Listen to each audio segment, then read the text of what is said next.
Hello, friends. Welcome to another week of the Sabbath School Nugget. Before we begin, I want to say thank you to Pastor Bob for guiding us through last week's lesson, More Testimonies About Jesus. This week, our lesson is entitled, Blessed Are Those Who Believe. Our memory verse comes from the Gospel of John chapter 20, verse 29. Jesus said to him, Thomas, because you have seen me, you have believed. Blessed are those who have not seen and yet believe.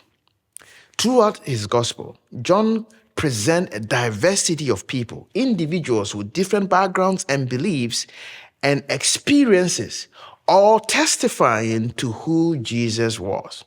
This week, we are going to take a closer look at some of these people and why they testify as they did to the identity of Jesus. The first witness we will call upon this week is Abraham. Now I know what you are thinking. How is that possible? The genealogy of Jesus, as recorded in the Gospel of Matthew, spans approximately 2,000 years from Abraham to Jesus.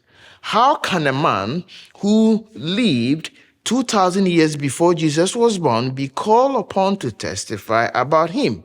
I remember one time, my 4-year-old son said he was there when I, his father, was born. Clearly, a 4-year-old brain at work. Yet, this mirrors the confusion that was going on in the minds of some of the Jewish leaders. The Jews accused Jesus for having a demon. Why? Because Jesus claimed that if anyone keep his word, he shall never taste death. They argue, look, Abraham is dead. He kept God's word.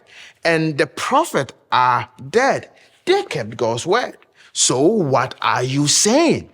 Then they ask this important question. Are you greater than our father Abraham, who is dead? Who do you make yourself out to be? In other words, who do you think you are? And Jesus answered them, your father Abraham rejoiced to see my day, and he saw it and was glad. They were like, hold on a sec. You are not yet 50 years old, and you have seen Abraham? Jesus answered them, most assuredly, I said to you, before Abraham was, I am. Before Abraham was, I am. This was a claim to be God and self-existent one. The ram offered in place of Isaac represents the Son of God who was to be sacrificed in our stead.